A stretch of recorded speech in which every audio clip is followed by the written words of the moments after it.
Baker's going to have a run on the Angelicore going into the bus stop. Oh my God, what a pass. He got it done.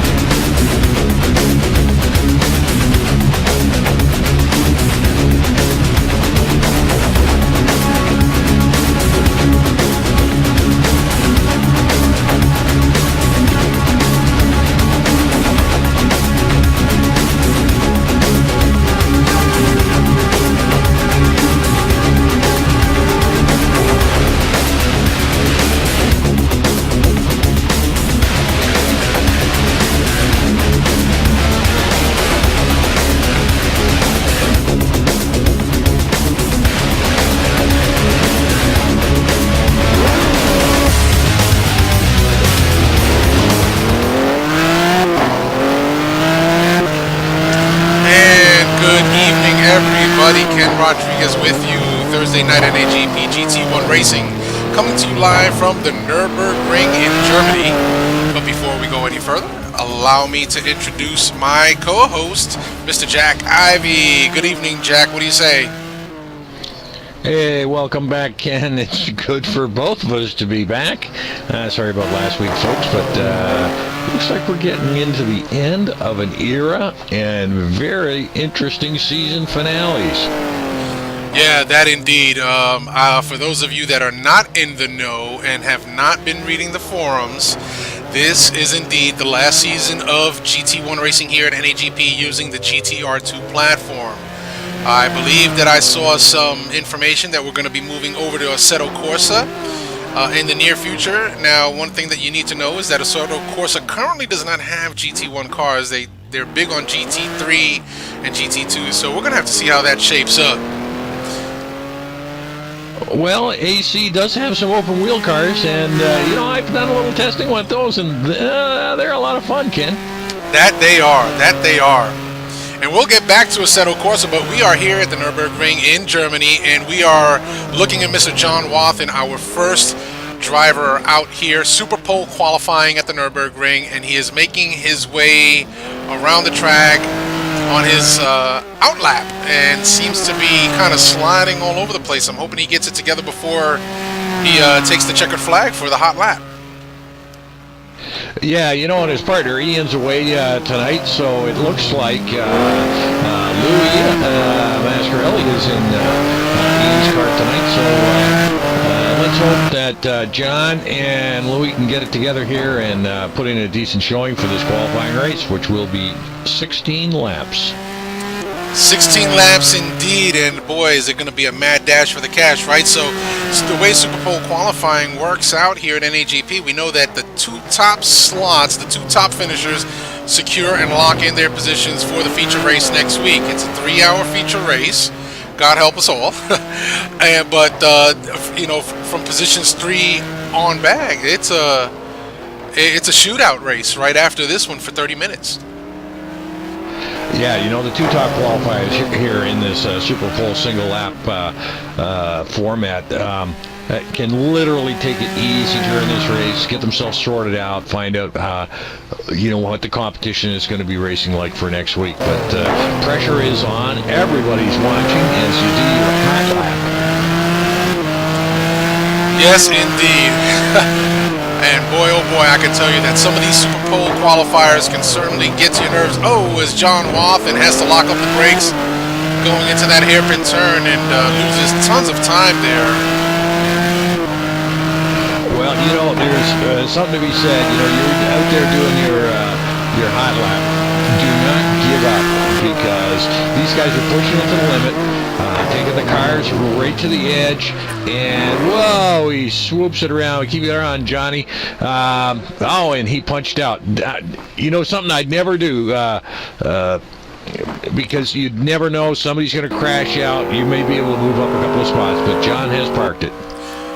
Yeah, that's right. You know what? Because there could be an accident after you, or there can be somebody that just gives up and doesn't want to take it the extra step to go ahead and better their time. So, you know what? Best if you don't give up on it, just keep it going. Oh, Al Merriman also having some issues sliding the rear of that car out. So, real quick, I just want to take a look at the track temperatures, and it doesn't seem like it's too bad out there, Jack. Not exactly. It is absolutely perfect. It is perfect conditions. That was just his out lap, so we'll see if he can settle down for his hot lap here. Yep, you know, again, Super Bowl qualifying for some of the folks can be a little bit nerve-wracking. You know that everybody's watching you. You kind of want to put a good show on, put in a good little hot lap, and save face, if you will, with the rest of your league mates, so to speak. But yeah, everybody's watching right now, and boss man Al Merriman out there trying to set the provisional pole. And yeah, and you know what? I am on wingman here, Kenny, and I'm going to call him if I see a cut. I'm going right to the CC, and I'm going to call him out. That's it. That's it. Everybody's got to play fair in the sandbox. You got that right, and you know, I'm sure just about everybody else is watching his lap too, so I might not have to call him out, but I will if I have to. You know, boy, this is now the second car I see going through that little bit of a hairpin turn. Seems to be a corner of contention for some of these high-powered GT1 cars, as they have to get heavy on the brakes, and they can't make that apex. So could it be a mid-engine car problem on this track? We don't know yet. We'll have to see as this session progresses. Well, you know, this is a perfect venue for the end of an era here at GT1. You know, it's got some real fast areas that Al's going through right now. I love that downhill section coming into this very, very tight chicane here. And this is where I'm going to watch these cuts. No, you're good, Al. You're good on that one. But, you know, it's got just about everything you want to see. Some technical areas, some real fast areas, and this last corner here, they really got to get the power down here because this is a big straight coming up here. Yeah, you're not kidding. And Al with a 152.7 with a provisional pole right now. So we're going to have to see how the rest of these folks shape up tonight. But Al has laid down the early gauntlet. And let's see what everybody else can come back with. So Larry Ferguson now is out there driving the Nissan GTR GT1 car. You know, we're pretty lame up here, Kenny. You know, we don't know a lot about Larry. We should have really spent some time. But hey, Larry, you come back and join us again on Thursday nights. You know, we're gonna give you lots of loving up here in the broadcast booth. But Larry Ferguson, relative newcomer here to Thursday Night GT1 Racing. Yeah, and boy, I got to tell you, he's proven his mettle here with the GT1 cars. He has hung in there week after week, and I've seen some steady improvements in his driving ability. So certainly the time that he spent here at NAGP has not gone for naught. He has actually made some improvements, better understanding his car, and he's driving a better line for the most part. Yeah, you know, and that car's a bit of a beast that he's driving there. You know, the French Connection, they drove the snot out of that thing with mixed success. But Larry's chosen a car that drives on the wrong side, you know, but doing a good job this season and hanging in there, Larry. Yeah, you're not kidding. I don't think that car has ever been the same after the French Connection took control of it. So, boy, oh boy. No, I think they damaged it way beyond repair, although nobody told Larry that, but he'll know better next time around. A little off the pace there for Larry. Just to let you know, folks, last time we were here, the qualifying pole time was a 150.253, so got a ways to go to hit that one. Wow. Wow. Yeah, absolutely.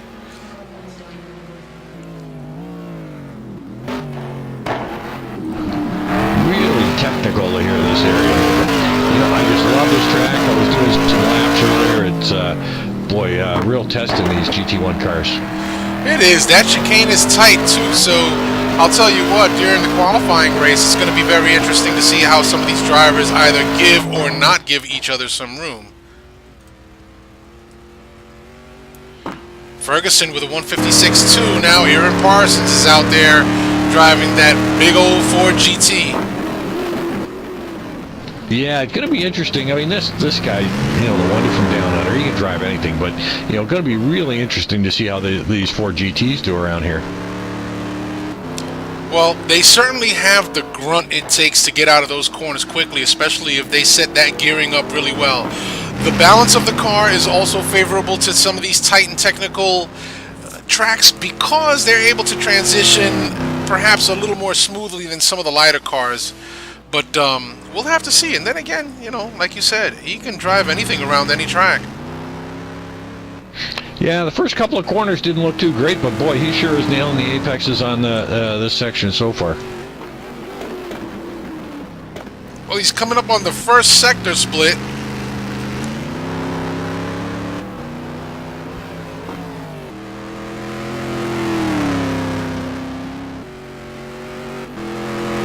And boy, that was fast through that section there. Wow, 1.2 seconds up on the pole pace set by Al Merriman right now. So Aaron Parsons looking at resetting the pole time here at the Nurburgring. There's a man on a mission out there now. I love the way this guy drives. I love being on the track with Aaron. You know, he's such a clean driver, and I never have any concerns with this guy. He will get around you. You know, you just leave him enough a car width, and he's by you. What a gentleman out there. So 150.5 for the wonder from down under, Aaron Parsons. That is going to be the time to beat.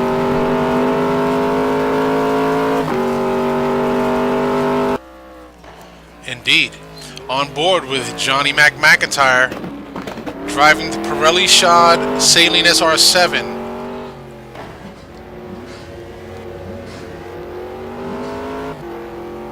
Now, these Saleens have been highly desirable with the GT1 crowd. That they have, especially the Michelin outfitted Saleen seems to be the car of choice for those that were fortunate enough to score high on the draft order.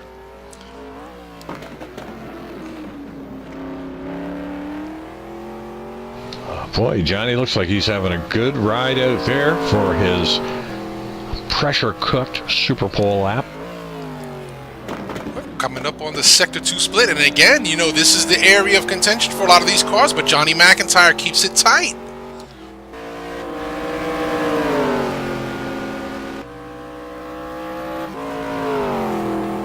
John McIntyre cranking that wheel.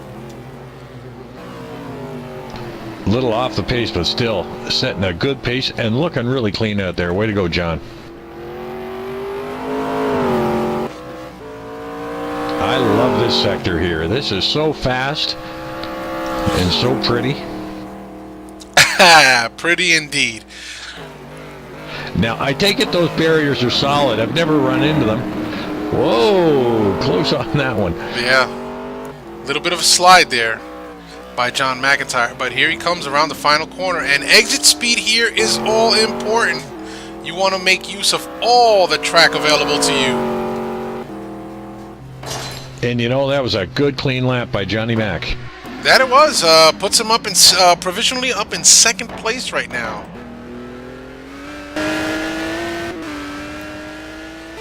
On board with Alex Scott. Alex Scott races out of the United Kingdom here with us at the NAGP.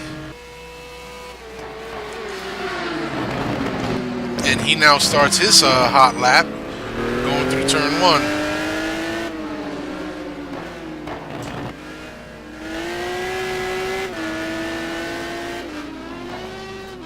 Yeah, in the Circus Lambo. The Circus Lambo indeed, and yeah, we affectionately call it the Circus Lambo because it's got a clown suit on. It sure does. I mean, you can't miss that car out on the track, that's for sure. Well, slides a little bit through that corner, gets right back on the throttle, and keeps it moving.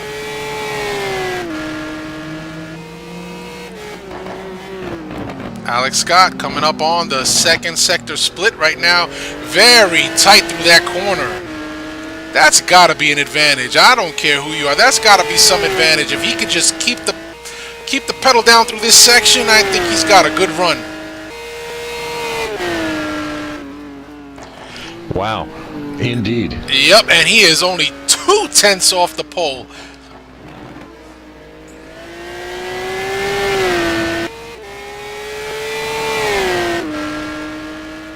And, you know, for some of these other drivers, it's going to be tough because Douglas is carrying 20 pounds, Marty's carrying 20, Pole's carrying 20, Moses 44, Luden 132, and Maris 22. That extra weight's going to affect them. Oh, yeah, indeed it is. Almost punched the barrier there on that last corner. Oh, just 3/10 off the pole pace, but that's good enough for second for right now. And as Andrew Werner... You know, go ahead. If he had done a better last corner, I think he would have been closer. Yeah, he might have even taken pole. Speaking of surprise poles, boy, tell me what happened at Spa earlier this week. Well, it was a wonderful turn of events there. You know, we've had some great performances by some drivers who aren't necessarily taking pole positions, and it was wonderful to see. But you know what? I'd rather forget about last Monday. Thank you very much. It was a disaster, an unmitigated disaster. So we're here at Nurburgring, and Andrew Werner out on his hat lap. And he, in the first sector there, he's just up, down by 2/10.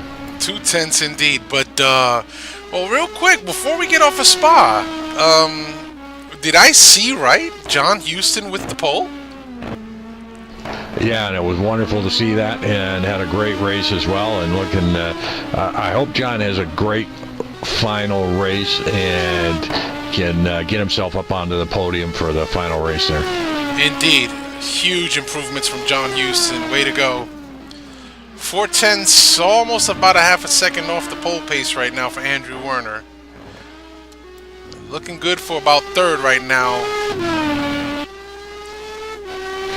Well, you know, Werner and Pole in 05 Motorsports has I think they've made a great pair as teammates this year. In 05, they're a little off points. It's going to take massive crash outs by the top teams there, but they've been right there. They've had some great finishes, and it just goes to show you, when you've got two guys finishing the race, you know, it puts you up in contention. Yep, I see that they're sitting in third right now with 189 points. Anger in second, and Precision Motorsport in first in terms of the team championship. So very interesting to see how these guys have made steady progress throughout the season. Yeah, and Werner's sitting with a 151.721 right now to put him into third, with teammate David Poole coming right behind him. So David Poole, a professional airline pilot in the real world, and then a professional sim racer at nighttime, is out there on his hot lap looking to best the current pole time of Mr. Aaron Parsons. Close, 3/10 off. Bit of a slide there. Now, I'm sorry that I missed it, but did you say that David Poole was carrying some weight tonight? Yeah, Poole is carrying 20 pounds tonight. Or it might be kilos. I'd have to check. I am looking at 50 kilos. Whoa, yeah, 110 pounds. You are correct. Yeah, wow. Not bad for having 110 pounds in that car. A little over a half a second off the pace. And he won't be shedding that for the feature race either.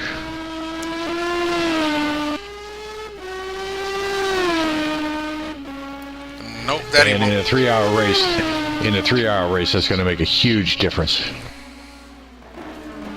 Indeed.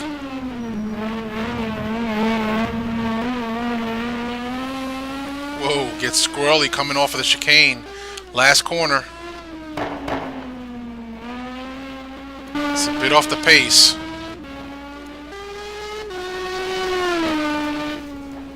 We'll cross with a 151.9. Yep, good for fourth. Out on track now. Greg Myers, Mr. Smooth. Man, I would love to be able to drive like Greg does. that makes 2 of us. One of my favorite drivers here in NAGP, both Monday nights and Thursday nights. Colorful character, fairly well outspoken, but man, this guy just drives so smooth. Doesn't matter where he starts, he's going to end up in top 10. He's won races before. He's been on the podium many times. Just one of the smoothest drivers we've got here. And a former drivers' champion to boot.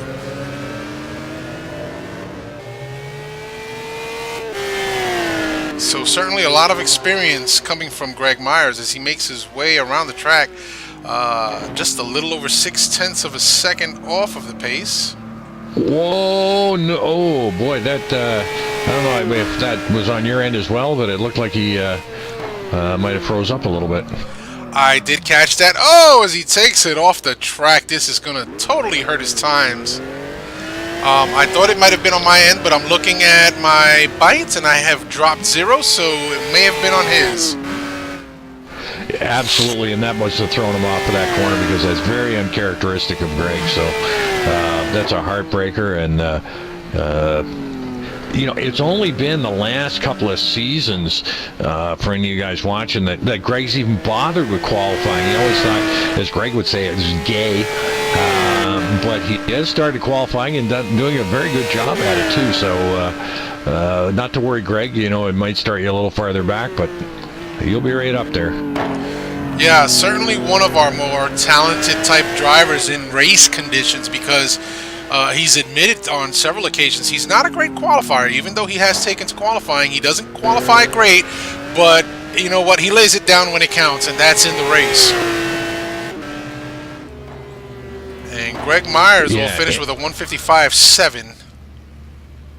Yeah, and being such a smooth driver, later in the race, his lap times are still very consistent because he conserves his tires. That he does. He drives so smooth that he doesn't have as much tire wear as some of the other more aggressive type drivers. So it works out to his advantage. So on board with Thomas Schubeck, another big old Ford GT making its way around the track. On his out lap, on his on his hot lap. Yeah, and it's good to see Thomas out on track. And not a bad run either. 7/10 up on the 7/10 off the pace, but that's pretty darn good if you ask me. Yeah, Tom Schubeck. Yeah. Go ahead. Yeah, he's looking real smooth out there too. He's nailing the apexes pretty good. Tom Schubeck, who earlier this year suffered a bit of an injury to his ankle, to his leg, and had to sit out a few races, actually joined us for some of the broadcasts and helped out in the broadcast booth, and he's back to racing form.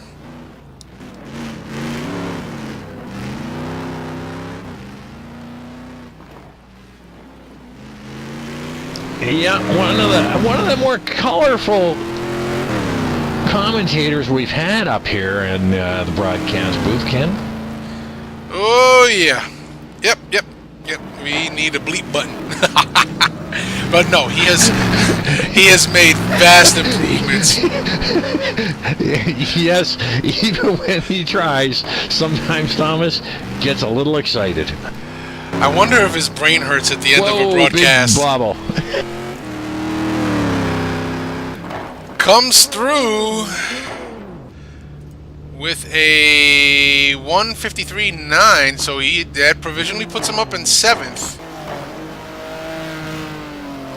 Your buddy Liquid Lou is out there getting ready to take the checker for his hot lap. Yeah, and Louis just decided to join us for the final GT1 effort at NAGP, and he's carrying 88 pounds out there.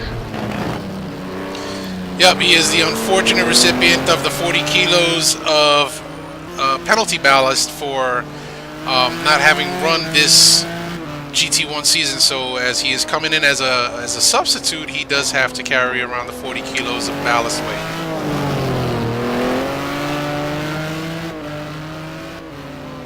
Louis, one of the NHEB guys, I think they're going to make their trip down to Daytona very shortly, if I'm not mistaken. Man, I would love to do Daytona in January. I certainly would.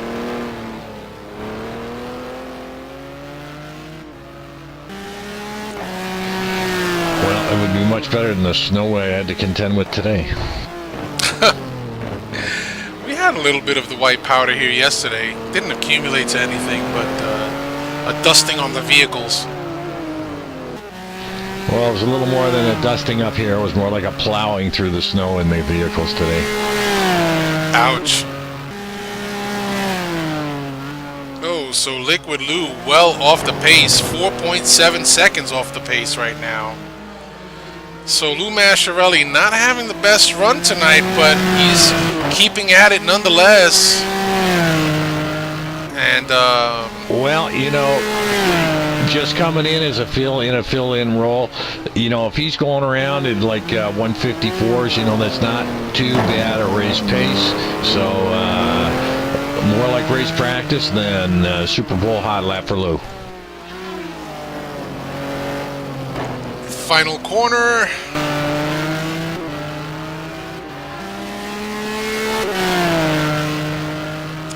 And Lou will come through with a 158.1 for 10th.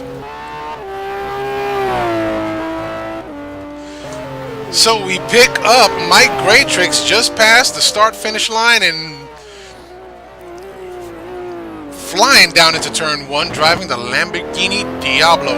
This model Lamborghini is quite long in the tooth. It's been around for a very long time, but still a formidable competitor here in NAGP GT1 racing. And Mikey, good friends of ours. I think you teamed up with Mikey at one point, and he is almost a neighbor of mine, lives out near Mosport, and we'll definitely be getting together at the track again in the upcoming 2015 season. So Mike Graytrix just under a second off the pole pace. He's having a great run here tonight. If he can just keep it together, maybe improve a few tenths, I think he's looking at a good grid spot for the qualifying race. Yeah, just a little note on Mike, professional motorcycle racer in his earlier prime years.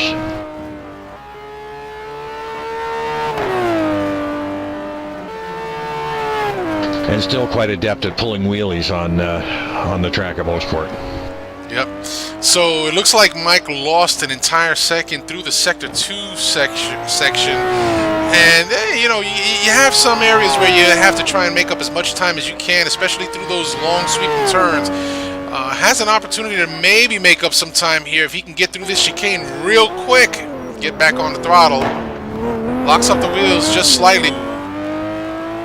Got all four Very wheels close. on the inside. He's okay.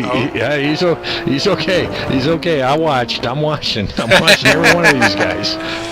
Last corner exit speed. Very, very oh, close. So crucial.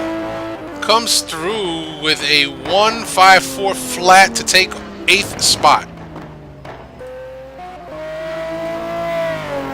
Yeah, that was very, very close, Mike. But I was watching. You just barely had I think just a little bit of flapping side rubber is all that saved you there.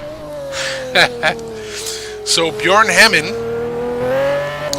driving the Pagani Zonda, teammates with Mr. John Ludden, out on his hot lap right now, coming up to the first sector split. And, you know, these two guys have put on a show. You know, Bjorn is driving the wheels off this car this year. You know, I've watched Bjorn for many seasons, and I haven't seen him drive as consistently as he has this season. So either those two guys are working well together, or Bjorn's putting in a lot of practice time in this Pagani. I am actually pretty certain that it is a combination of the two. And here is the contention corner, and wow, he does fantastic. Hugs that corner tight, gets back on the throttle as early as possible to get the heck on out of Dodge.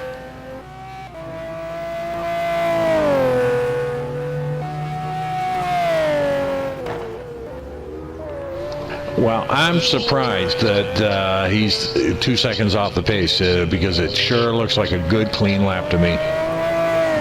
One area I'm starting to notice, Jack, where some of these drivers are losing some time is through that S sweeper. They get it to slide a little too much, and it's scrubbing some time.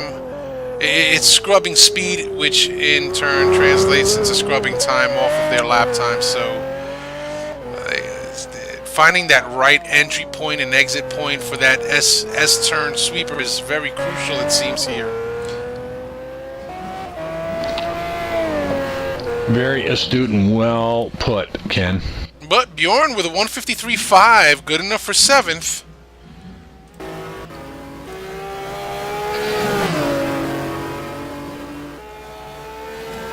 On board with Sam Rolfe. Sam Rolfe takes the checker and comes quickly down into turn 1.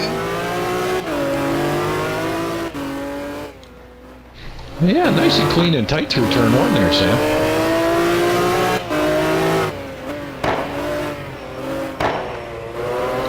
This left-hander and this left-right combination, this is tough.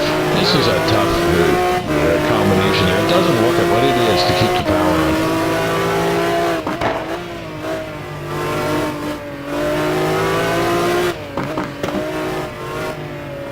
You know, good mix on this track, Ken. You know, both technical areas and fast areas. I mean, this is a great track. It is an absolutely fantastic track, and here is that corner. Oh, he takes it wide.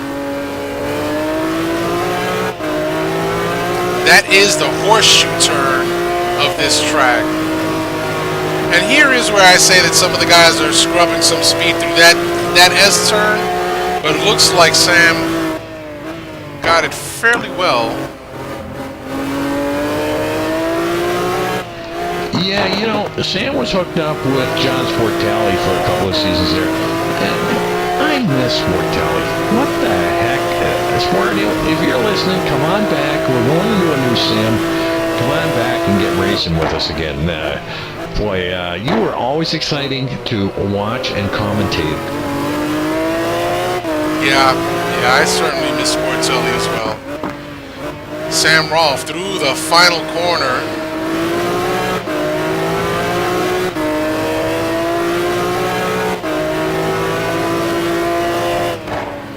And Sam Rolfe with a 153.8, good enough for 8th.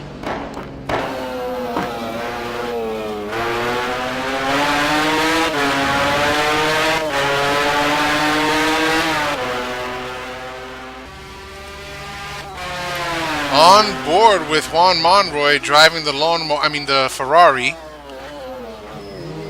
F40. What were you gonna say, lawnmower? I'm sorry. It just sounds like a highly tuned lawnmower. Hey, I don't know if you read the breaking news. Looks like Ferrari might be moving its headquarters out of Italy. I did not read that. Totally for tax purposes. You know, these international corporations are driving me insane. Well, I wonder where they'd relocate to. Wherever they get a tax advantage.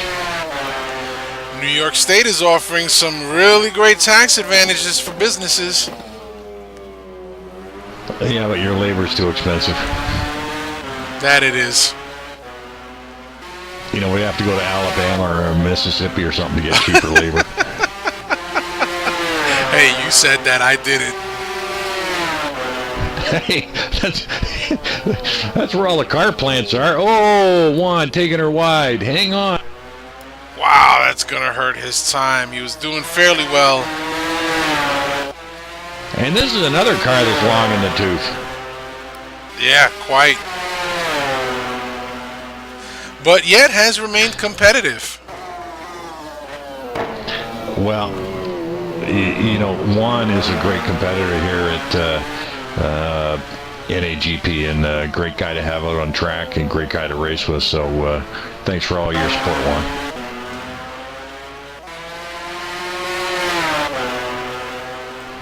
It's still good for P6. Even with that big a mistake, taking the 6th spot with a 152.69. So, the other half of Skid Mark Racing, Marty Uran, out on track right now. He still hasn't taken the checkered flag for his hot lap, but also driving the other Lamborghini Diablo.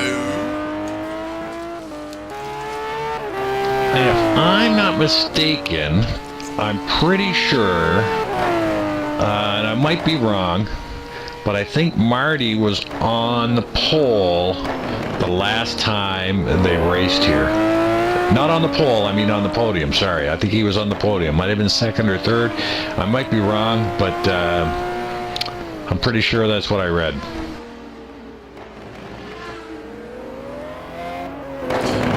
It'd be interesting to see what he can do here tonight for sure, because Marty Uran certainly one of our formidable competitors here at NAGP, always looking to put it to the fast guys and be up there with them, mixing it up with the best of the best. So we'll see where he finishes this hot lap at. No, I was mistaken. It was Mr. Roman. Rich Roman. There is a name I have not seen in our ranks this season. No, I don't know what's up with Rich, but be good to see Rich back as well. Maybe, you know, some new exciting change-ups for Thursday night might attract a whole gaggle of old and new drivers. Yeah, that's the hope. That is certainly the hope. And I think Assetto course is going to be the platform to do just that. Well, if they're going to bring AC on Thursday nights, I'm going to race on Thursday nights. I just love that sim. I think it's, if they can get the some of the quirks and quarks worked out of it, I still can't figure it out, but I love the feel, I love the look.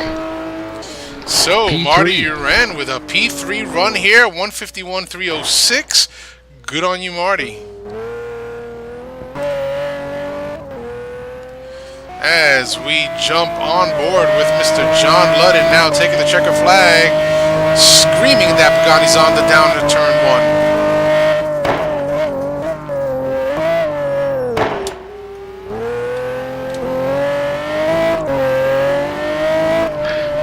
This guy here, you know, John has proved that he is as fast as the fast that we've got here at NAGP.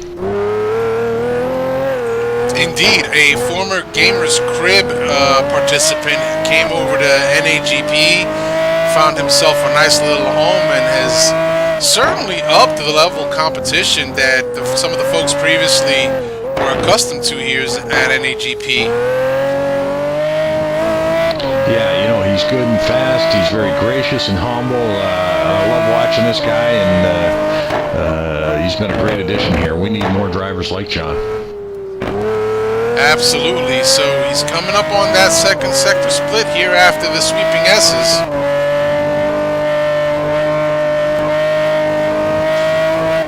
Looks like he's got a fairly decent run going on here.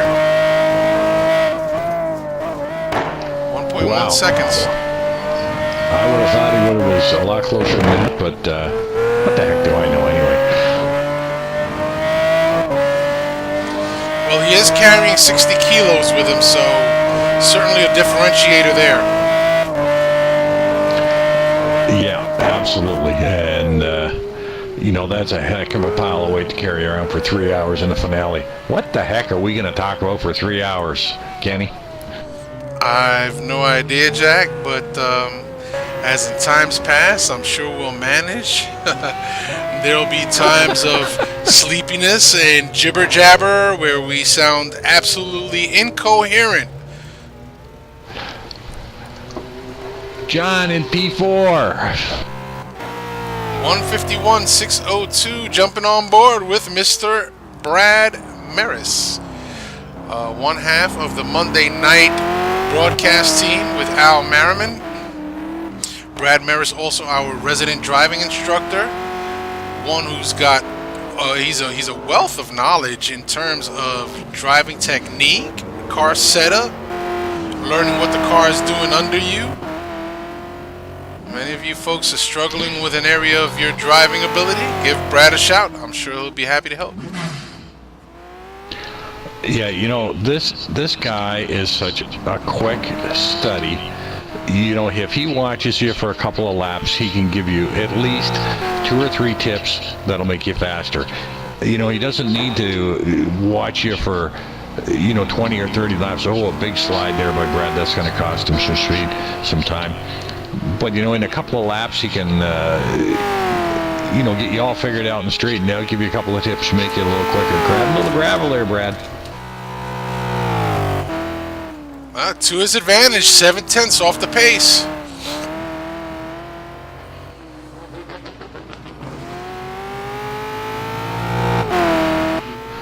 Pushing that Corvette real hard.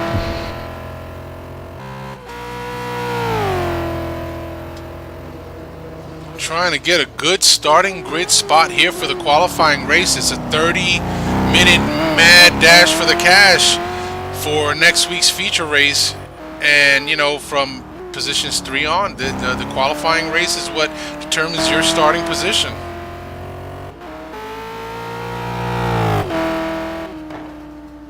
Only good enough for P5.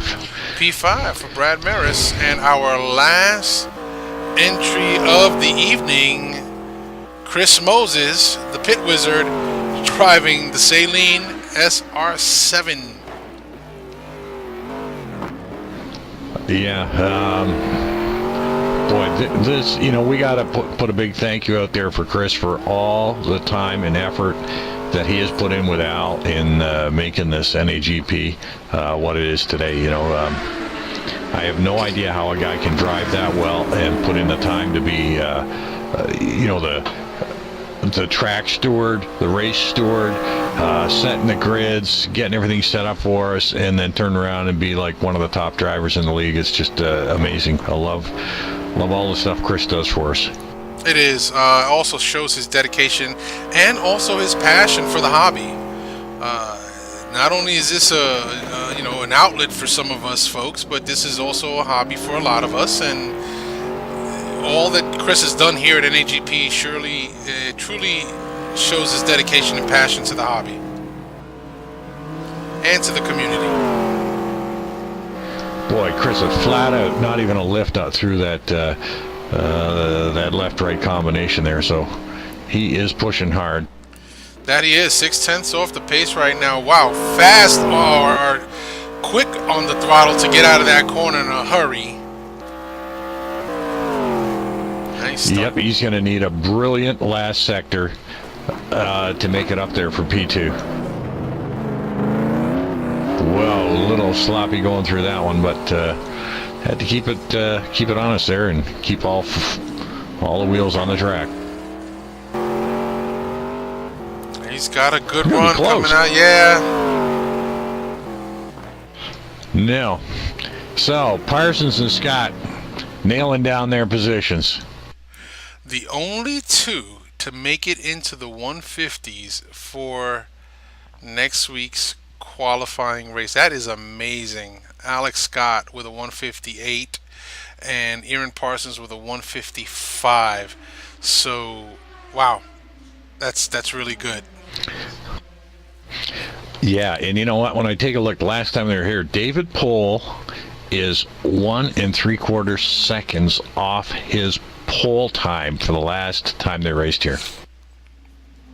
And again, that's significant, but you know, take into account David Poole carrying the weight on that Porsche 911 GT1, and it makes a difference around this track simply because there are a lot of corners. There are a lot of turns at the Nurburgring, and they're not all high speed. Some of them are slow, some of them are low speed, and mid speed. That's where the weight hurts you around this track. Well, you know, I'm actually. Oh, there we got Salem Montgomery has joined us late, so he'll be in there starting at the back of the grid. Good to see Salem out on track tonight. But you know, I'm almost pleased to see these times, Ken, because you know I've been around for a few seasons, and it's very disheartening when you know you get some of us drivers that aren't at the front of the pack. I'm not even going to mention where we are, but we're not at the front of the pack. And we better our times, and every time we come back to a track, we better our times just to watch the guys that are super fast better their times. It's just disheartening to think that they're going faster and faster all the time. I mean, when I'm so slow as I am, I can get faster, and it's expected to get faster. But when the faster guys get faster, what the heck? Yeah, I agree. And, I've experienced that myself where I feel that I put in a fantastic and great run, and the fast guys go ahead and put in even more fantastic and a greater run. Now, I don't know if you saw my post I put up there, Kenny, about the Race of Champions that I'd like to see coming up in the off-season. To be quite honest with you, Jack, no, I have not been in the forums this week, so I am a little behind on the times and current events. Well, that's okay. I'd like to see we've had a Race of Champions, and then I call it the best of the rest. Some of the fast guys call it, the loser's race. But I'd like to, the Race of Champions and the best of the rest. You know what I'd like to see? I would like to see all the guys who are going to go in the Race of Champions mentor. Each driver has to mentor a best of the rest driver for the best of the rest race, because I'd like to see the top 3 guys in the best of the rest get up into the Race of Champions race. Now that's an excellent idea, and one that I certainly hope that the league embraces on a go-forward basis. That would certainly be to the benefit of those that have either been struggling or have made improvements and seem to have peaked a little bit and are looking for that little bit of an extra edge, or the insider's edge to the fast track around here. So really good idea. I just thought it'd be a good way of hooking up a fast guy with one of our slower drivers like myself. And let them help us out for the best of the rest race. Get us in there, try and get us in your final race for the Race of Champions. But I'm looking forward to seeing the Race of Champions again. It was a wonderful race we had last time. And you know what? We have a beautiful plaque for the Race of Champion winners. And it's been in England way too long. We got to wrestle it out of Alex White's, tear it off his wall, and send it back to another continent. I agree. Absolutely, and I remember, let's see, the last Race of Champions, they used the Z3 mod, if I'm not mistaken, and that was done at one of the most horrible tracks ever to make it onto GTR2. Yeah, what was that, Anderson, was it, or Anderstorp? Anderstorp. Yeah, it was at Anderstorp, the old airfield. Well, you know what, Ken, you and I are going to set up this Race of Champions. Al's just going to have to live with it. We're going to set it up, and we're going to pick the track. We're going to pick the cars, and it's definitely going to be a GT1 car, but it's going to be spec. Everybody's driving the same car. I see we got Gup Douglas has joined in. Salem Montgomery's joined in. So we got a couple more drivers here. Yes, indeed. So we are now up to 20 drivers for this qualifying race here that's about to start in about maybe 8 or so minutes. We're finishing up qualifying 2 and moving over to the warm-up session, where a lot of these drivers will head on out to the track, do a lap, practice their pit in or their starts or whatever they fancy, in preparation for the 30-minute mad dash for the cash. So Salem's in the old F40, and it looks like Gup is got himself, what the heck, in the Saline, maybe? Gup Douglas is in the Saline SR7, yes.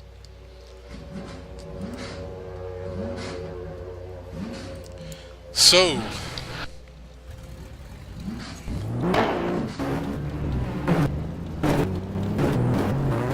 just hey, Kenny, we might get to bed early tonight. We might. I still have to take out the garbage.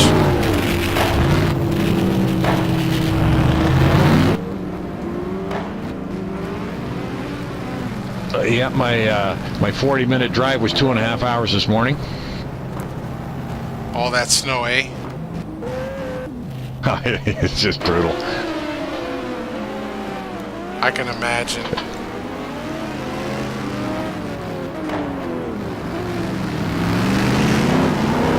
Now, hopefully everybody is taking it easy out there on the real roads. You know, we're coming up to the Christmas season. I live by the zero tolerance policy. Don't drink, don't drive. Yeah. Or a hotel is your best bet. Best advice you can give anybody. Don't drink and drive. You might hit a bump and spill your drink. And then you're in big trouble. Well, you know what? I got a great tip for everybody now during the holiday and snow season. Do not eat yellow snow. There's another good one. That's a Canadian tip, actually. That's a Canadian. That's a Canadian tip. You know, being in Canada, it's probably Molson's that is spilled on the snow.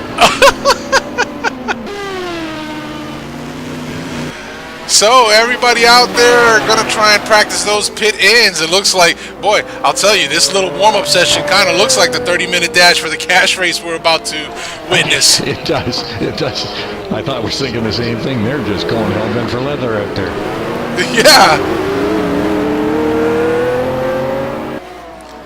About 3 minutes left to go of warm-up.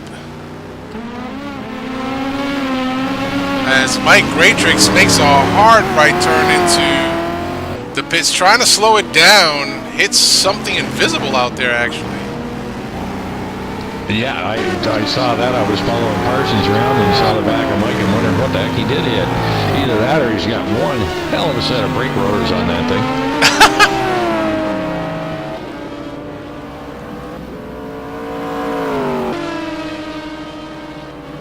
Now, Kenny, you home for Christmas this season? I am home for Christmas this season. Gonna just do an old-fashioned, very warm Christmas at home with my wife and our 2 girls. This is my first Christmas without my dad. Most of you know that he passed away in July, so Thanksgiving was a little rough to get through, but thankfully my brother and we got through it just fine with the support of the family. So Christmas, everybody's just kind of gonna stay home. Everybody in their house. Attaboy. You say warm. You're in the New York area. There's nothing warm about Christmas in New York. Oh man, it's warm in my home though, I'll tell you that much. It feels great in the house. You getting some time off? Actually, yeah, I did just take some time off. As a matter of fact, I'm off tomorrow, but I will be working through the holiday season into the new year because I am, new position and all, so it's a learning curve time for me. One that I want to take as much advantage of as I can, and I figure working through the holidays when we are on a skeleton crew will probably be the best opportunity for me to get my feet wet. Well, I'm doing just the opposite. I'm traveling for Christmas, taking all my girls to San Francisco for a week, so we'll be in Napa enjoying some vino and taking in some half decent weather out there. Oh my goodness, yeah, I so hope that you enjoy that. Heading to Napa Valley, that is beautiful. That is fantastic, actually. Yeah, we're all looking forward to it. Get out of the snow, get into some comfortable clothes and good food and sightseeing. We just love sightseeing, so we'll play the tourist thing for a week. Sounds fantastic.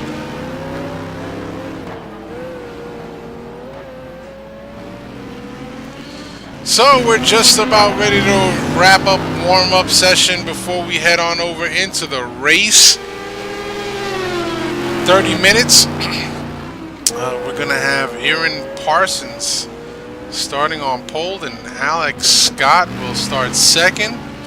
Hopefully those two can get a clean start, see what they do for the race. Essentially, they are locked in for next week, so really nothing can befall them. They're locked in. Yeah, it's not the first two we have to worry about. You know what? Monday, Monday night's a bit of a schmozzle.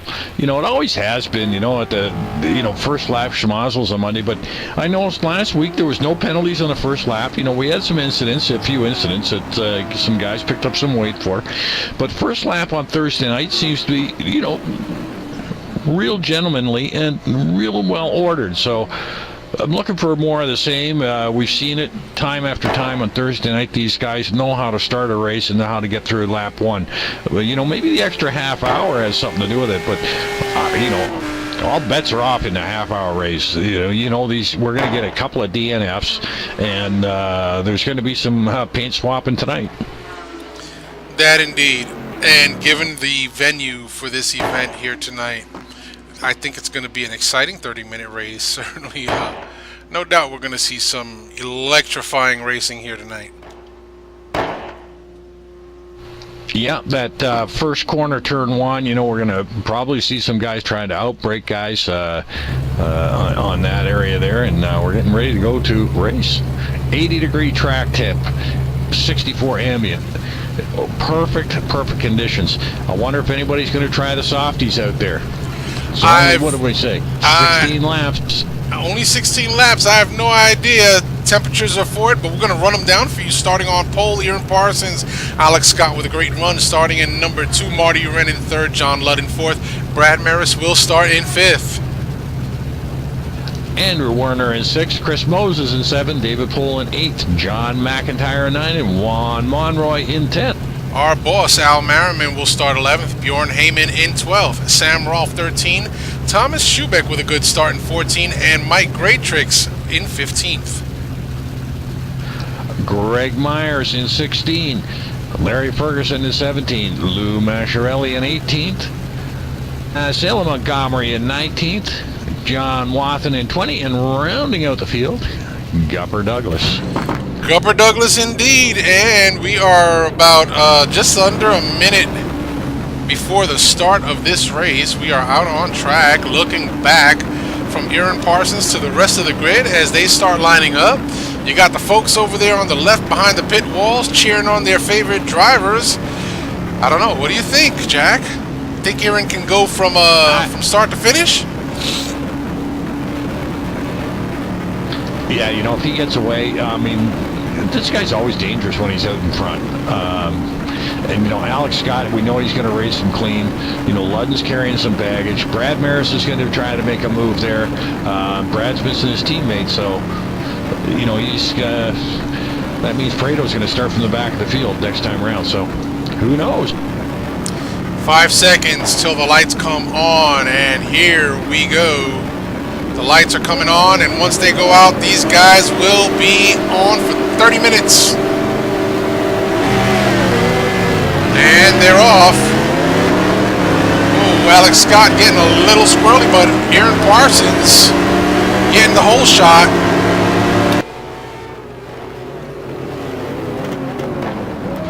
Oh, and they go into turn 1, 3, 4, 5 wide.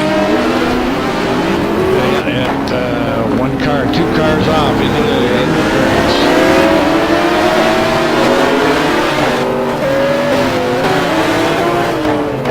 That was Parsons. Parsons back to P20. And Marty, you're in P21.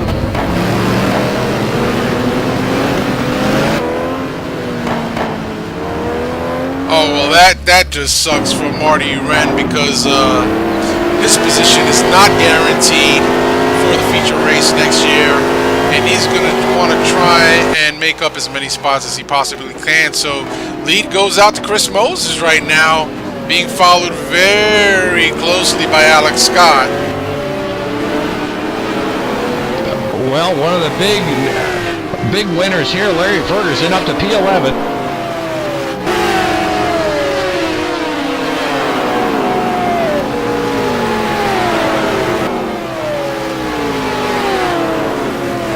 Mike Greatrix putting the moves on Salem Montgomery Jr. for P13, denying Salem an improvement in position.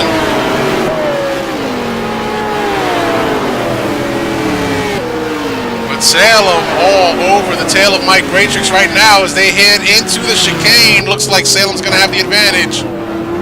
Gets the pass done. Quite busy out front here. P2, 3, 4,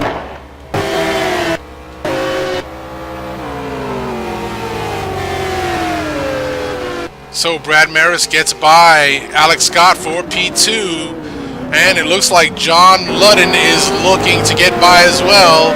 And again, you know, Alex Scott has his position locked in for the feature race next week.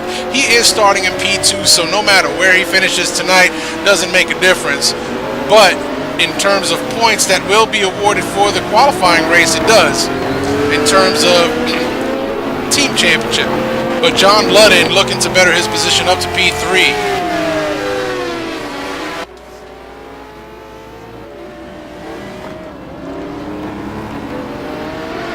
A little farther back, you got Heyman, Larry Ferguson, and Montgomery. 10, 11, 12. Oh, Larry's put her into the gravel there. He's going to lose a spot, maybe two. Yep, just caught that at the tail end, and it looks like Mike Gratrix going to try and take that inside line. Thinks better of it, but he's still on the inside. It's going to be who comes off that line fastest. That Nissan is a brute, though. That it is. Oh, Mike Gratrix taking a too aggressive of an inside line, pushes him out, and now Sam Rolfe is going to have a look on the inside of Mike Gratrix as they touch door to door. Bump, and that knocks. Oh boy, Smazzle. Mike Gratrix getting the short end of that stick. Teammate Marty Uren coming on the inside. Whoa, they nearly touch. Mike Gratrix, no doubt, not happy with the outcome of that battle. Gonna take. No, and he shouldn't be either. Gonna take it back up. Looking at Gregory Myers running in 15th. Gup Douglas in 14th. Sam Rolfe in 13th. And Larry Ferguson in 12th. These guys are running nose to tail right now. Larry Ferguson probably inside his cockpit, sweating bullets, saying, help me, I want to get away from these guys.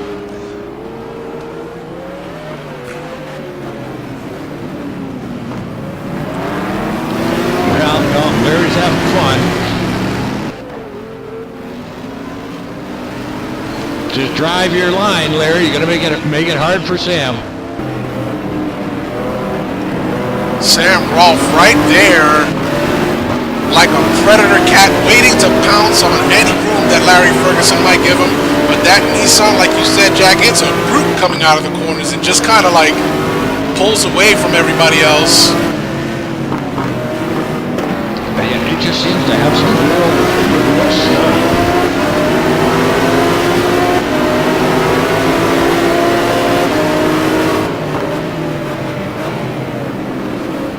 Oh, Ferguson taking it wide. Sam Rolfe on the inside, trying to capitalize, not going to get it done.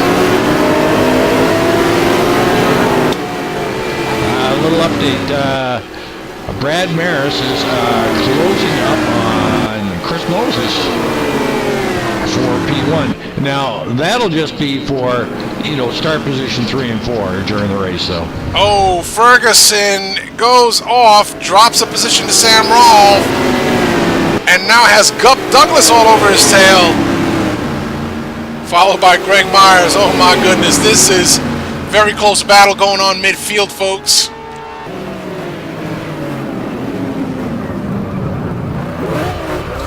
Oh, as Gregory, there's a big schmozzle in the chicane. 1, 2, 3, 4, 5 cars. Larry Ferguson stuck up against the tire barrier in the grass. Douglas lost it as well. Gup Douglas loses a position, another position to Lou Manchiarelli. It was bound to happen, folks. They were racing way too close going into that chicane. So Aaron Parsons from P20 making his way up to P11 now.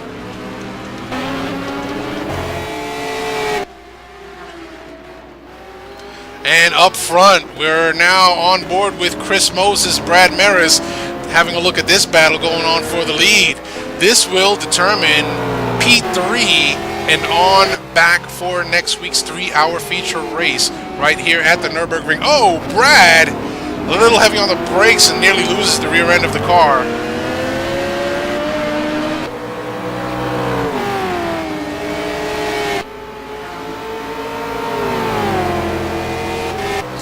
Brad Maris with a slightly faster line through the sweeping S's over Chris Moses. Pulls right up on him, but has to check up on the brakes as Chris Moses' Saline kind of fishtails a little bit right in front of Brad Maris. On the bonnet cam with Brad Maris now. Sparks are flying as they go into the chicane.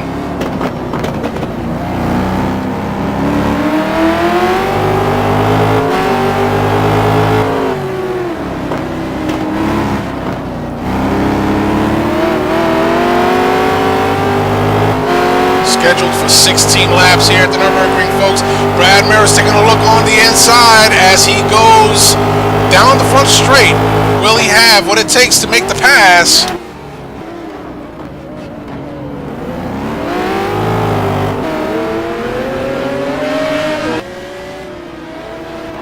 Whoa, that's some hot action up there for P1 and 2 between Brad Maris and Chris Moses. Yep, and Chris Moses having none of it right now, not wanting to give an inch to anybody. Brad Maris, obvious that Brad Maris has the pace. He is right back up on Chris Moses' bumper, so certainly the pace advantage going to Mr. Maris. The hard part here, getting around Chris Moses is very wide Saline. Well, you can get up beside Chris, but that doesn't mean you passed him. Nope, not at all. And sitting in the catbird position is Alex Scott, who is not too far behind these guys and saying, duke it out, boys, duke it out. Swap a little more paint, I'll be right there to zip on by.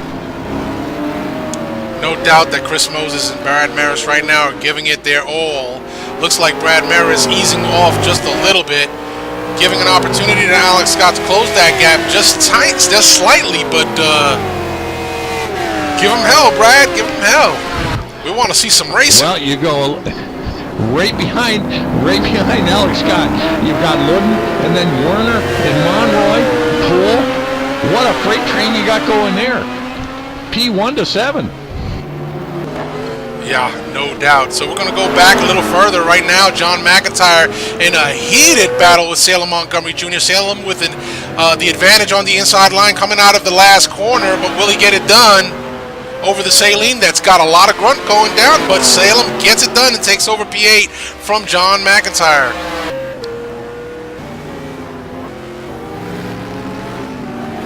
Yeah, I'm sort of surprised that Ferrari F40 literally out drag raced that Saline.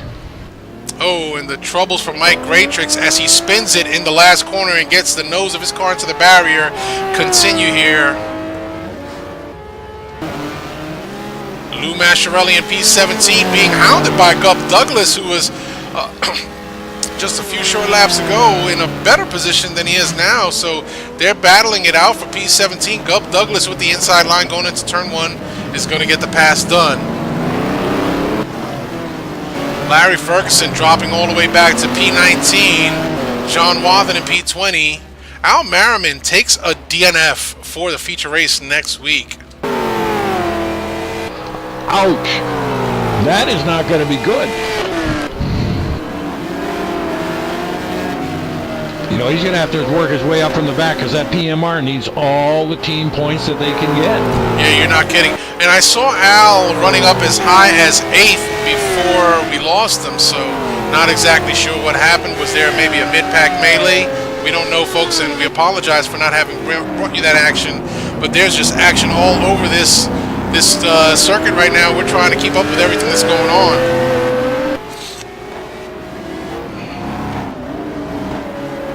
Well, so far it's looking good for 05 Motorsport. Poole and Werner. Werner in 5, Poole in 6. Brad Maris definitely not giving up on Chris Moses as he pulls right up on his tailpipe again. teammates Juan Monroy and Salem Montgomery Jr. running 7th and 8th.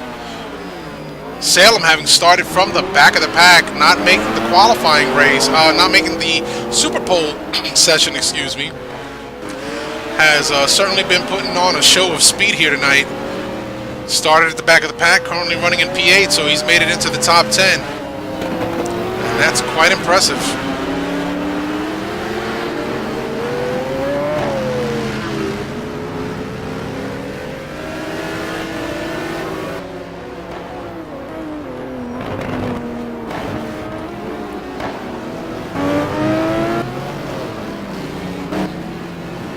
Yeah, Aaron Parsons sitting back in 11. It almost looks like he is just riding the race out. John Wathen takes the DNF.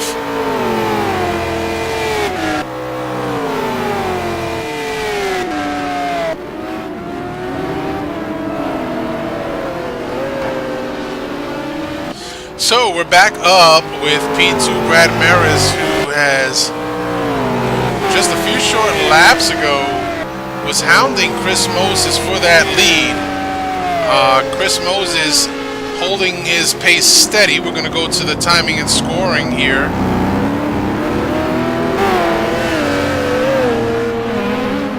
Chris Moses running in the 152s, 153s. Brad Maris, steady 152s. So we should be seeing Brad making some inroads to Chris Moses here within the next lap and a half. Now, I would take it, Ken, and maybe I'm wrong, if the standard 10% cut rule's in effect.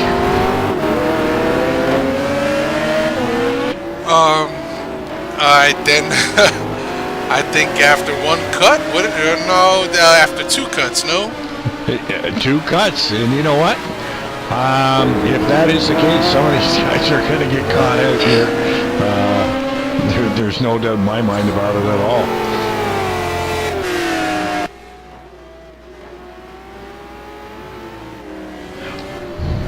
Chris Moses trying to maintain the gap to Brad Maris. Hugs a curb a little too tight and gets that car squirrely, but gets right back on it and checks out of Dodge.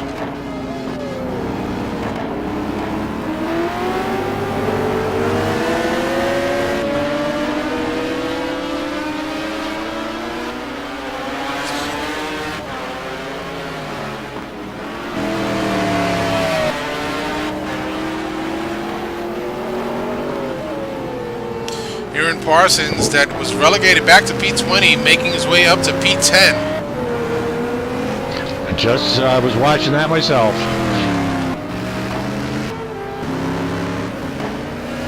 Brad Maris making a pass on Chris Moses, side-by-side action. Into the chicane, side-by-side.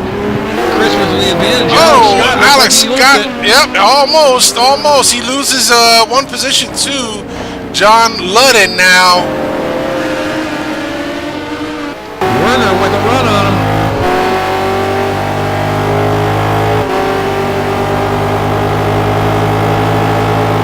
Werner swinging out. Whoa, going in really hot there.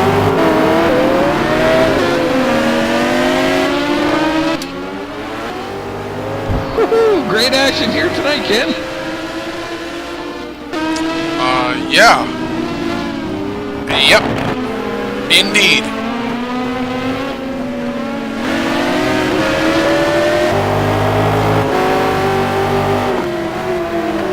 So we have reached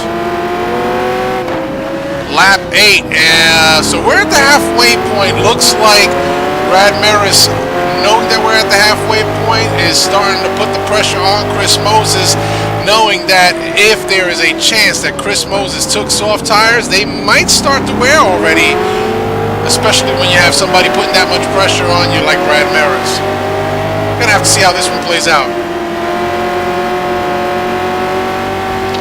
Temperature stayed steady, 84 degrees, so they're in good shape. I think it started at 81. They're in good shape. Ideal race condition. It's a great day for motor car racing.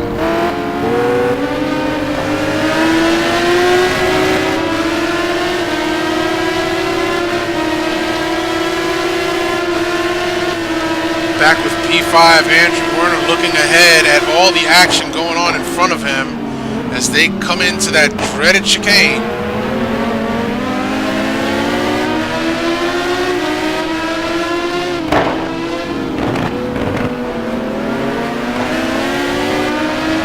Well, if it's a 10% cut rule,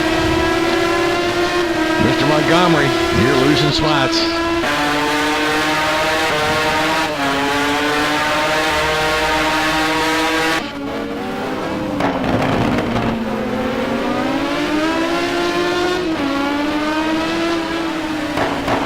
Well-matched group of cars, P1 to 6.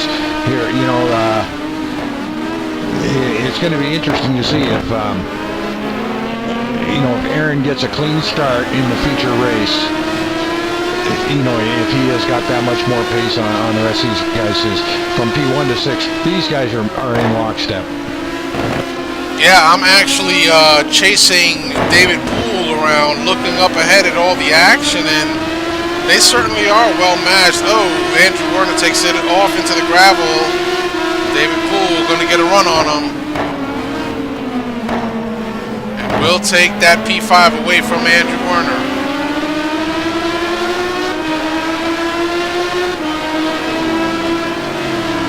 Yeah, you don't mind giving it to a teammate, though.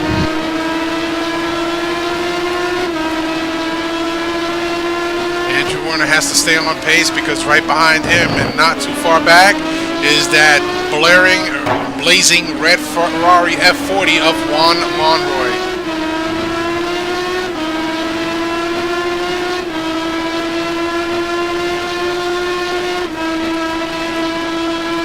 Yeah, and Juan's done a good job keeping these guys in sight.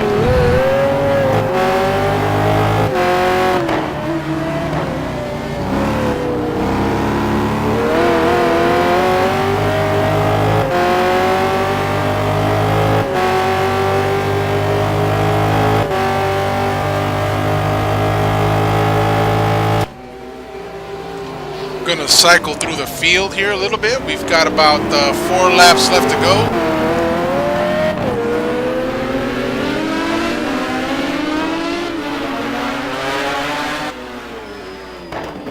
Salem running in P8, John McIntyre P9, Aaron Parsons still running in 10th, Marty Uren in 11th, Thomas Schubeck holding down the fort in 12th, Gregory Myers P13, Sam Rolfe in 14th, Bjorn Heyman running 15th, Mike Graytrix in 16th, Larry Ferguson 17th, Gup Douglas falls back to P18 now, Lou Masciarelli in 19th. That's your running order. Everybody else is out. Well, I thought we'd get a couple of DNFs, inevitable, and in a dash for the cash, a short race like this.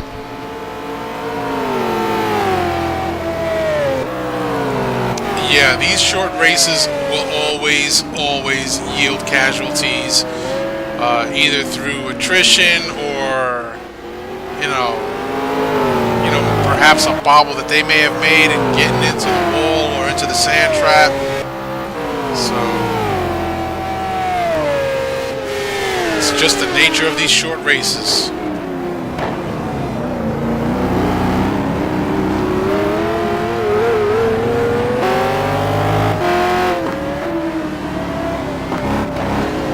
So we're back up with Brad Maris running in P2 as he gets on the throttle a little too early and starts to light up the tires coming out of the final turn. Gives Chris Moses the breathing room he needs to maintain a comfortable lead going into turn 1.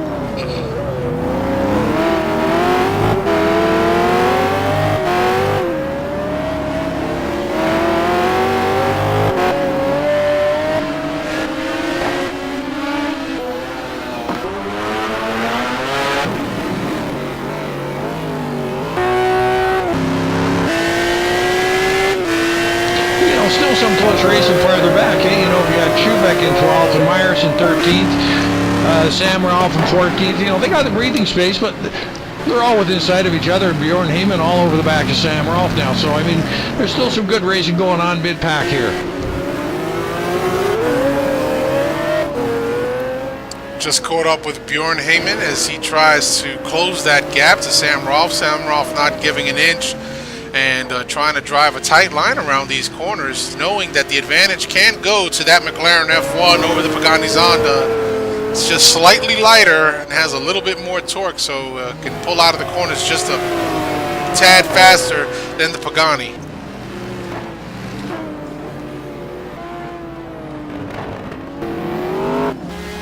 I always found that McLaren was a beast to drive, though. Indeed.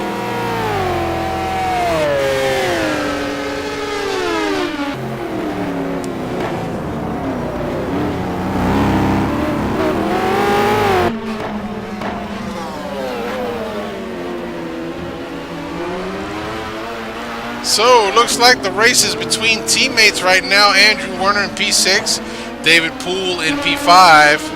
Andrew Werner right behind David Poole, having a look on the inside, sometimes on the outside, trying to gain an advantage. Takes a look on the inside for the braking zone, and Andrew Werner going deep into the braking zone, slides it through the hairpin and gets the pass done.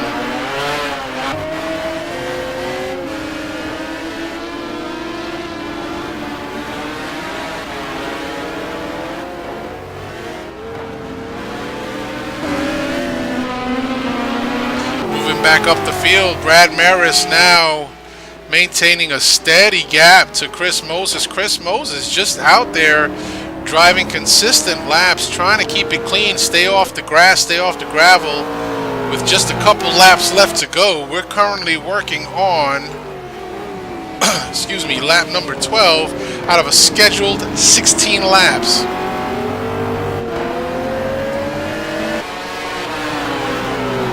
Yeah, actually, you know, the last 3 or 4 laps, Chris has actually picked up the pace a little bit to give him that bit of a gap there to Brad Maris. He's now running in the high 52s. Yeah, and Brad Maris has started running in the 53s as of about 6 laps ago, so no doubt signs of tire wear.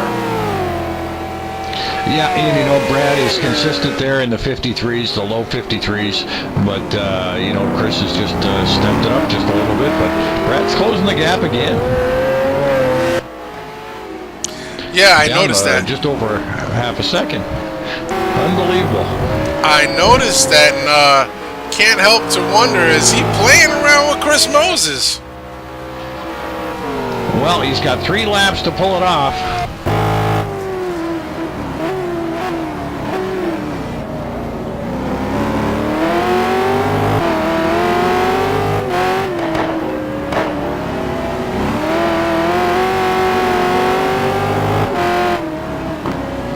Now, I'm wondering, you know, would the Corvette being a little better on fuel, might be able to take a little less fuel to run these laps, might give him a bit of a weight advantage there. And what about tires, Kenny? What car is going to be better on the tires, I bet? Well, both, well, my opinion is that the Saleen is a glorified Corvette with a mid-engine, but in terms of rear tire wear, the advantage certainly goes to the Corvette being a front-engined car, disadvantage to the Saleen being a mid-engine car, and we all know this, that Saleen chews up those rear tires at a much higher rate than the Corvette will.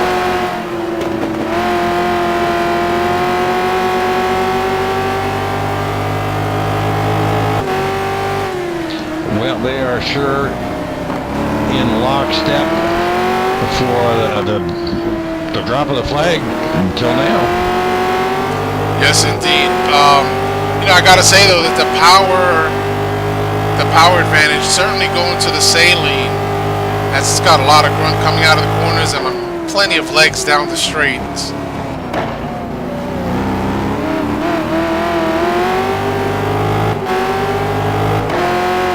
So P1 to 6 is still relatively close and all within sight of each other.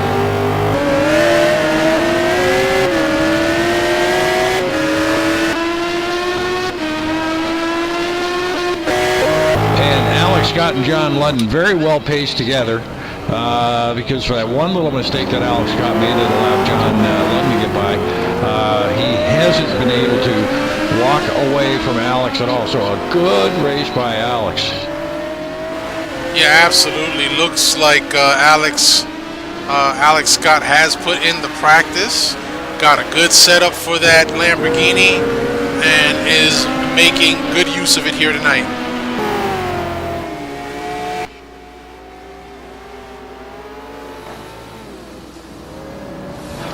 Chris, a big slide there. Brad, not close enough to take advantage, though.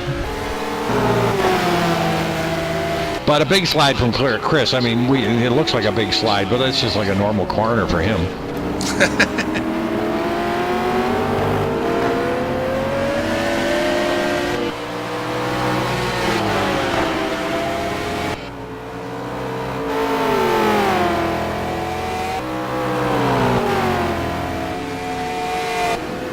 On board with P2 Brad Maris. We've stayed here for a little while because this seems to be the closest battle on track right now, and it is for the lead of the race, which will determine the third starting position for next week's 3-hour feature race.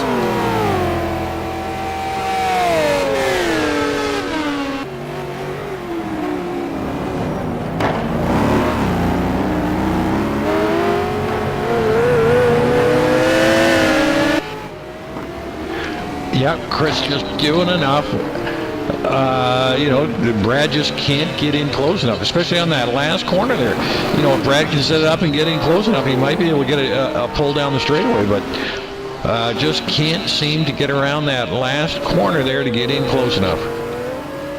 Boy, Sam Rolfe in P14, Bjorn Heyman in P15 having a great battle back there for position. A few laps left to go. Mike Greatrix in 16th, Gup in 17th, Larry in 18th, and Mascherelli in 19th. Well, this should be the last lap there, Ken.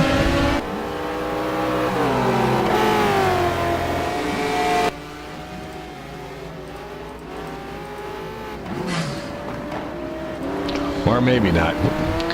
We've never been the greatest, figuring this thing out. I believe you might be correct. And we're on board with our race leader right now, Chris Moses, P1.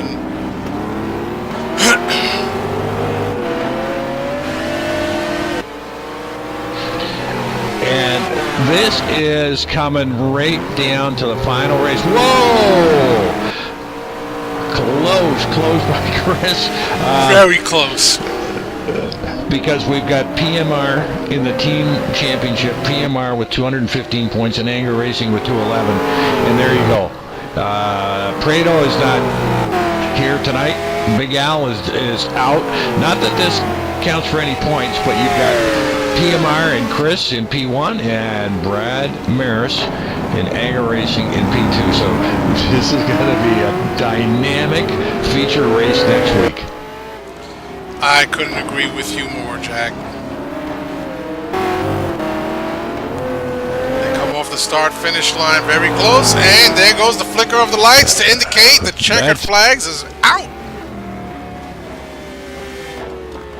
Chris Moses, Brad Maris, John Ludden, Alex Scott, Andrew Werner, David Poole, Juan Monroy, Salem Montgomery, Aaron Parsons, John McIntyre, Marty Wren, Schubeck, Myers, Heyman, gets around Sam Rolfe for P14. They still got some racing left to go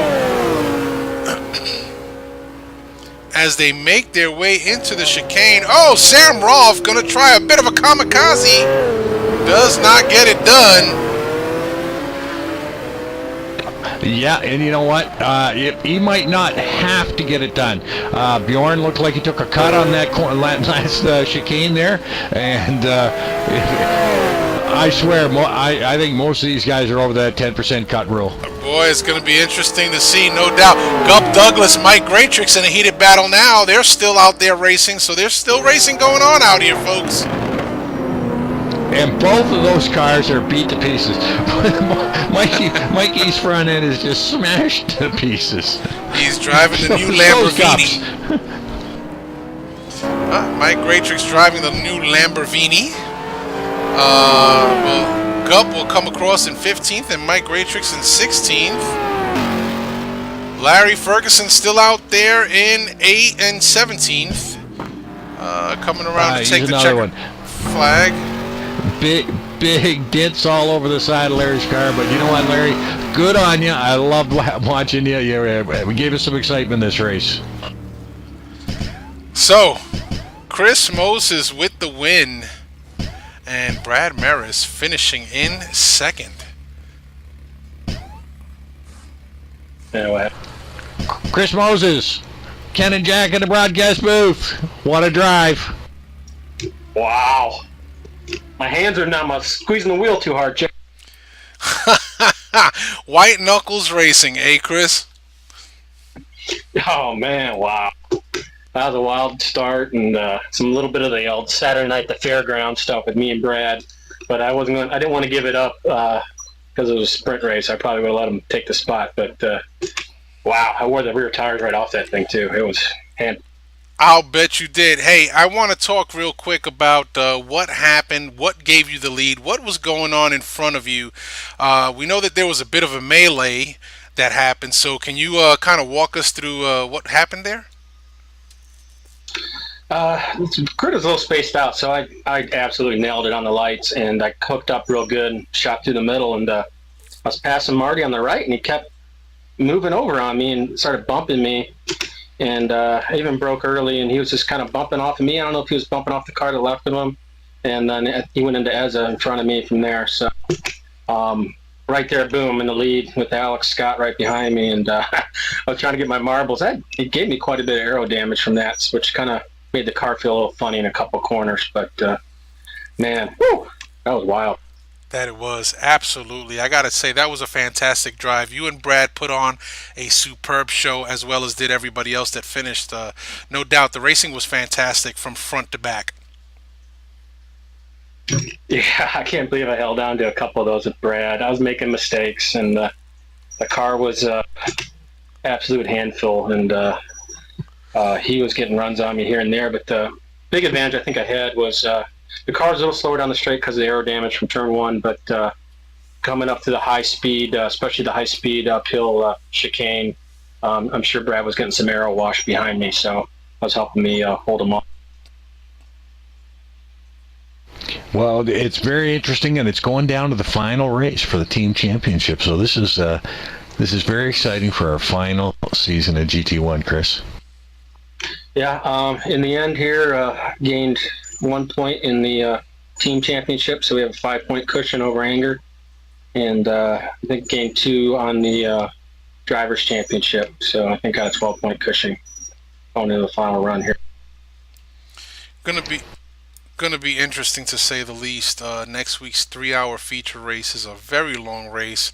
You folks, you drivers, are certainly going to have to be very focused on the task at hand, which is certainly not very easy considering the level of competition that we see here week in, week out at NAGP. But certainly you guys are absolutely capable, and no doubt you guys are going to give us a great show next week. Yeah, for me and Al and the other Celines and the heavy cars, it's going to be goals top 5. With tire wear and fuel economy, we're going to lose out, especially the vets and a couple other cars. So I'm just going to try to come up with the setup work, stay stable through the whole run, and just 3-hour enduro, and it's just working lap for lap. And a reminder, everybody out there, 8 o'clock, hour early next week for the enduro. Well, Chris, if anybody can figure the cars out, the pit wizard can. I have no doubt you're going to be right up there in the thick of it next week. And I just want to thank you and Al and everybody else that worked with the administration for letting Ken and I have as much fun as we have up here. And, of course, we make the odd comment, but it's all in love. We love every one of you, so good luck next week. Jack, we appreciate the effort you guys put in. You could be doing something else tonight, but for you to help out with the broadcast is much appreciated. Absolutely, it's been our pleasure. So certainly sad to see an era come to an end here, but I know that there are greater things that are laying ahead for all of us, and we're certainly going to be looking forward to that. So, again, congratulations on your run here, Chris. Certainly locks in your 3rd starting position for next week's feature race, and we're looking forward to great things next week. Yes, sir. It'll be the last one. So anybody that wants to run, you're more than welcome to show up. Standard penalties apply. If you miss 3 races, you have to carry 40 kilos. But let's get a good grid. It's going to be a long race. It'll be fun. Probably have some cool weather and stuff go on. So, and it's the end of the year, as you say. It's the last GT1 race. Is this Thursday, 220th race, GT1 race.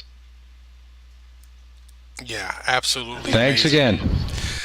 All right, folks, so there you have it. Chris Moses, your race winner tonight. I'm Ken Rodriguez for Jack Ivy and the NAGP Thursday Night GT1 crowd. Thank you for joining us, and we will do it again next week right here at the Nurburgring in Germany. Remember, it is an 8 p.m. Eastern Standard Time start, so do not be late. And thanks again for watching.